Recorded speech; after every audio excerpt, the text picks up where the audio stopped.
I want to talk about classification, Comey, Hillary Clinton, and what the hell's going on in this country.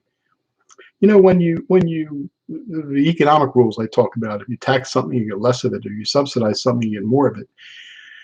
If you look at the Comey case and the Clinton case, what we're doing is basically subsidizing that behavior by not punishing it. And if you do that, you're not going to get less of it. You're going to get more of it. I mean, I used to have a top secret clearance when I worked for the Navy Department.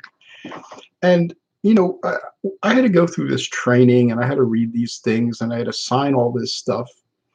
And, I was responsible not just for classified information, I was responsible for classifiable information. In other words, if I saw a memo that somebody had forgotten to stamp, that didn't mean I could leak it to the Washington Post or send it off to a friend or put it up on Facebook. I was still responsible. If I knew that material should have been top secret or even confidential or no foreign or whatever else it should have been, I had a responsibility to treat it that way and to bring it to the attention of somebody who has classification authority. Now, with regard to Comey, and actually with regard to Clinton, as Secretary of State and as Director of the FBI, they both had classification authority. That means they not only are responsible for treating classifiable information as classified information, they have the authority to stamp it. They have authority. Comey had the right, if he thought something should be classified, to write top secret on it or secret or confidential or whatever he wanted. He had that authority. So what I don't understand is how it's okay that, well, it wasn't stamped properly or it wasn't marked, so therefore that's okay. That's not what they told me. They didn't tell me when I went through my training that if something comes across your desk from a chief of naval operations and somebody forgot to stamp it and it's showing, where we're going to hit Saddam tomorrow, but it's not stamped. Oh, you can leak it to the Washington Post. That's okay because somebody forgot to classify it. I mean, I didn't have classification authority, but I still had to treat it as classifiable information and bring it to the attention of whoever had authority and get it marked appropriately. And now I'm being told that, well, no, you don't really have to do that. If somebody forgot to stamp something or it's not classified yet, you're free to leak it to the press. And in Comey's case, what's disgusting is the people who they went to after the fact, the FBI after the fact determined, well, it wasn't really classified. It was people, the 3 or 4 people involved were all subsequently fired. It's Strzok and Page and the other Miller. I mean, they all were fired later on. They're all, Comey's henchmen. And these are the people who determined, well, he leaked it, but it wasn't really classifiable information anyway. I mean, doesn't that sound suspicious? I mean, come on. It's just like, I don't understand. And I don't understand, what's going to happen in the future? What if, Elizabeth Warren becomes president? And you got, there's some conservatives left in government, in the bureaucracy. And if they don't like what she does, what are they going to do? What do they start leaking stuff all over the place? When they find stuff that's marked confidential that should be top secret and they leak it. I mean, I saw stuff all the time. I mean, when I was working, during the Gulf War, and there were all these stories coming out about Saddam's atrocities in Kuwait. And a lot of the stuff in the media was playing it down. Well, these are, there were reports of Kuwaitis. They can't be trusted. These are exaggerated. This stuff's, but I saw all the intelligence reports and the stuff that was coming out. It was true. It was really happening. And I remember thinking, why the hell doesn't the Bush administration start releasing this stuff? I mean, people are taking a beating out there, by these idiots on the left who say, oh, Saddam's an okay guy. He's not really committing these atrocities. The Kuwaitis are just doing it to get our attention because they want to, they want to get relief. And there were times I was tempted, man, I know a couple people at the Post. I could just send this stuff to them. I don't even have to comment. Just copy it. It's easy enough to do. I mean, there are all kinds of ways you can get stuff out. When I worked for the Navy, we had to go through a bag check to get out of our building.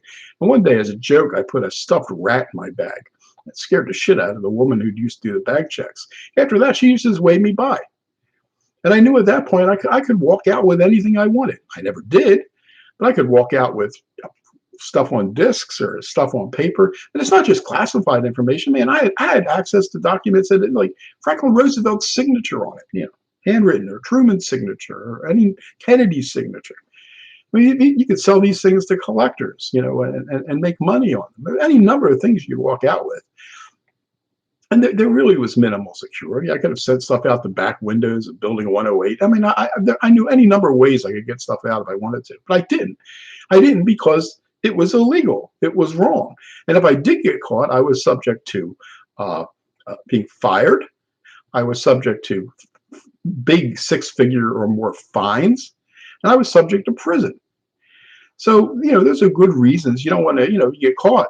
You don't get caught, fine, but if you do get caught, your life could be over. You'd be ruined. You might never get another job. You'd have a felony conviction on your record. And if you get hit by a $100,000 fine, it would have wiped me out. My family would have been bankrupt. What would happen to my kids? I mean, I'd have to get lawyers. I mean, I don't have money for all this stuff. So there are all kinds of incentives not to do any of this stuff. Not that even if there hadn't been, I would have done it. But that's the point. But it looks now like all these incentives, I don't see a note phone. Okay, Comey's not going to prison. He's not going to be prosecuted. What about a fine? Could they fine him? I mean, he's already been fired, and no wonder Trump fired him. The guy deserved to be fired. Nobody's talking about that.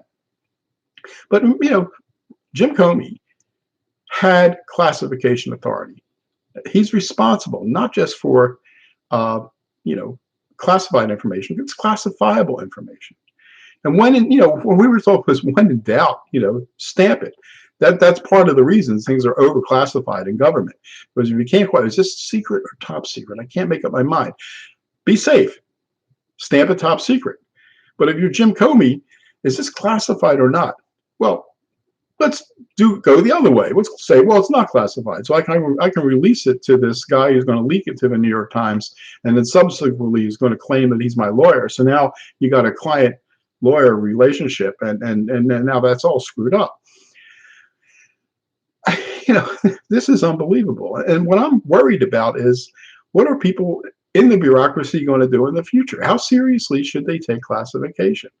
Should you only take it seriously if you're a low level guy like the poor schmuck on the nuke boat who took a picture and gave it to his friends and family and ended up in prison?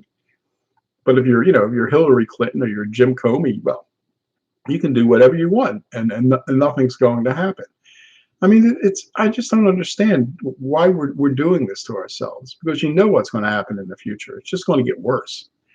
Now, maybe Attorney General Barr has something else coming from Comey, and they're not pushing this one because there's a bigger, more significant one coming down the road. I don't know. That's entirely possible. I mean, that's the way it was with the documentation I saw on the Saddam ripping up Kuwait, torturing Kuwaitis, and doing all the nasty stuff that was going on in there. A lot of it was being done by Palestinians. Saddam didn't like using Iraqis to do stuff if he could. He would get the Palestinians who were workers in Kuwait to do the dirty work for him. And that's one of the reasons after the war, they got kicked out of Kuwait as persona non grata. But, I couldn't understand what the Bush administration was doing, why they were sitting on this information, and why they shouldn't have released it. I understood later, because the day after the final decision was made to send 7th Corps from Germany, southern Germany, down to the desert to take part in what would become Desert Storm. Once that decision was made, then all this stuff came out, and they started releasing it. So it was pretty clear to me what had happened was they didn't want, if they had released it beforehand, there would have been a call for action against, I guess, the hurricane coming. That's the power going off in the house. I have battery backup. Anyway, if they had released the stuff before that decision was made, there would have been calls for the U.S. to go into Kuwait. And at that point, they hadn't made that decision yet.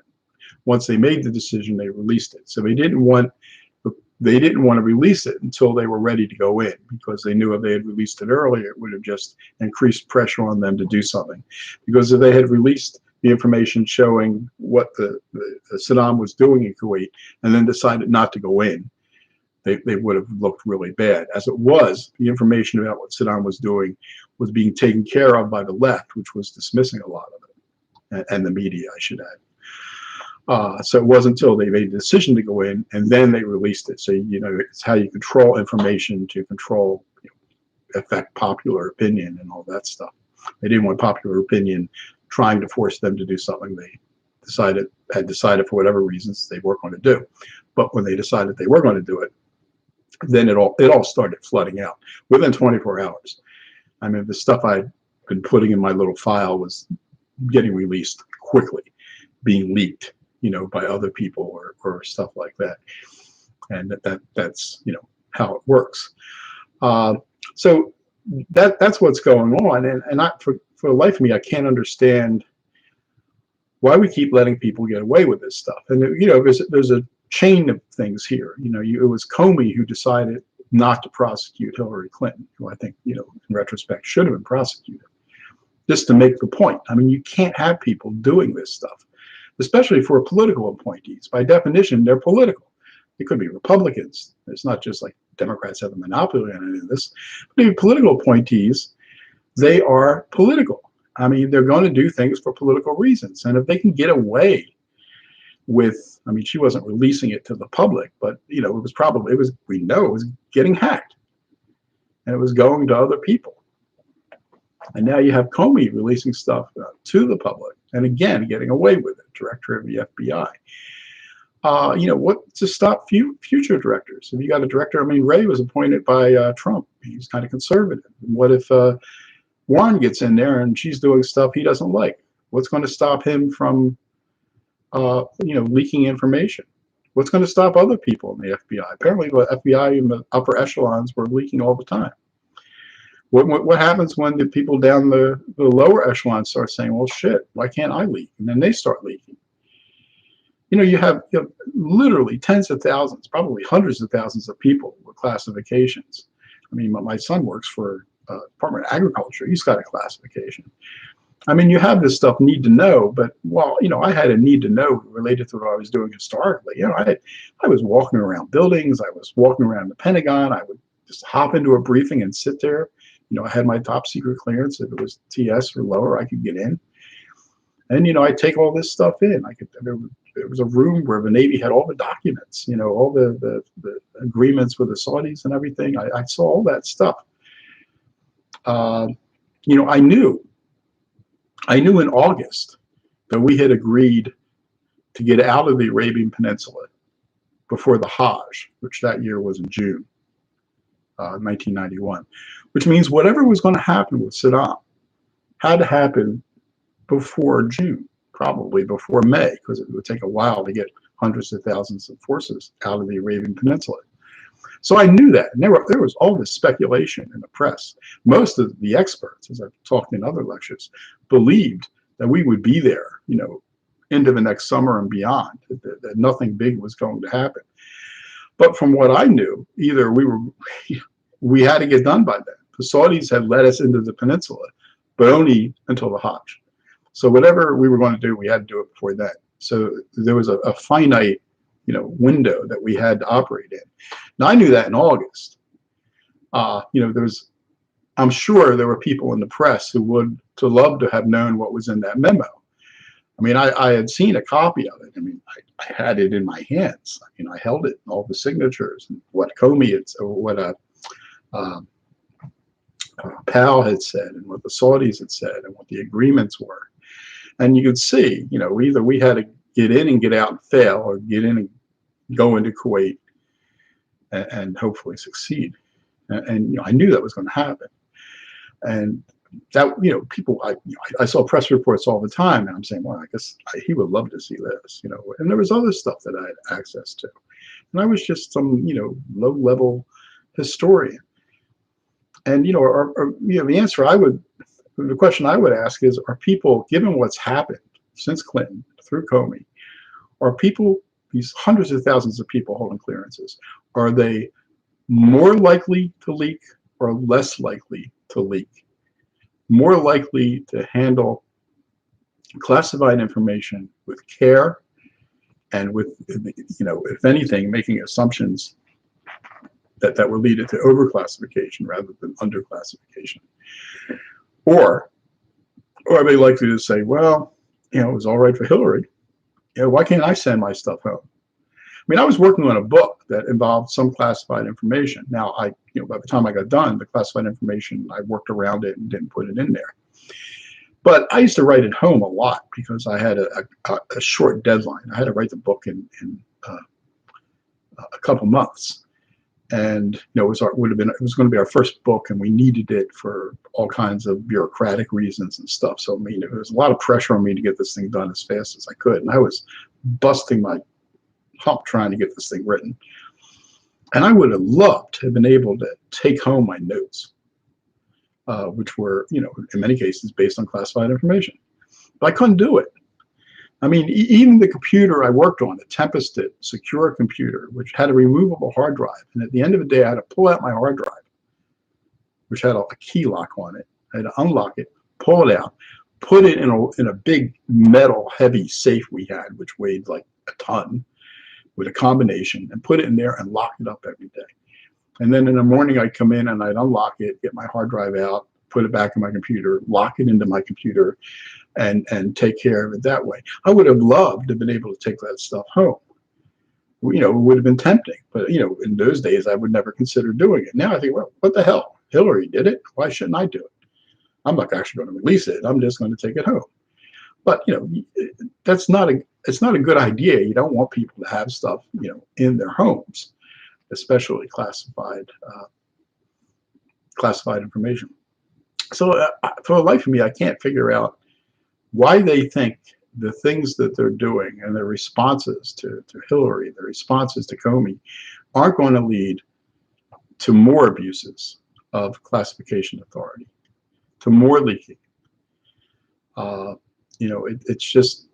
It seems obvious to me that if you subsidize something, you get more of it, and that's what we're doing. I mean, what did Jim Comey get out? Well, he lost his job, but he got a book contract. He probably is making more on the book contract and his speaking than he would have made as FBI director. And that's the other thing that I still look at. When I know Jim Comey had classifications well above what I had, and the one right above what I had for compartmentalized information, which was you had to sign an agreement, and under the agreement, whatever you wrote, didn't matter what it was about, because I actually asked about this, because I used to write about the early Navy. If I write about the early Royal Navy, the Aegis sail, I still had to submit it for classification review. Anything I wrote, fiction, anything I wrote, if I had signed that document. Now I chose not to, so I turned down getting the higher clearance because I knew I was going to leave and go to ECU, so it didn't really matter much. But if I had signed that thing, which is something even at a lower level than what Comey had, anything I wrote had to go through classification authority. It took me, my book on the Persian Gulf, which is a short book. The manuscript was under 200 pages. It wasn't very big. It didn't have anything classified in it. They didn't find anything, but it still had to go through review. They had to check every footnote, every paragraph. It took months. It took like 8 months to get my book through review. Jim Comey wrote a book and it was out in 6 months. He was director of the FBI. Now, I know damn well he signed one of those agreements. He had to. He had to have had. Hillary Clinton had to have signed an agreement. But there's no way he could write that book, go through the machinery of publication, and get it out in 6 months, and have the FBI review it. Unless, maybe he sent it to Peter Strzok, and Peter paged through it and said, "Looks good to me, Jim," stamp, and then pushed it on. But how is this happening? How is this happening? If I write a book on the Quasi-War of France and I sign this agreement, I have to turn it in for review. But Comey writes a memoir of his time as FBI director, and he doesn't have to do that. Or they do it in some sort of slapjack fashion it's just unbelievable. I don't get it. I'm obviously confused, but they're not doing anything to help my confusion.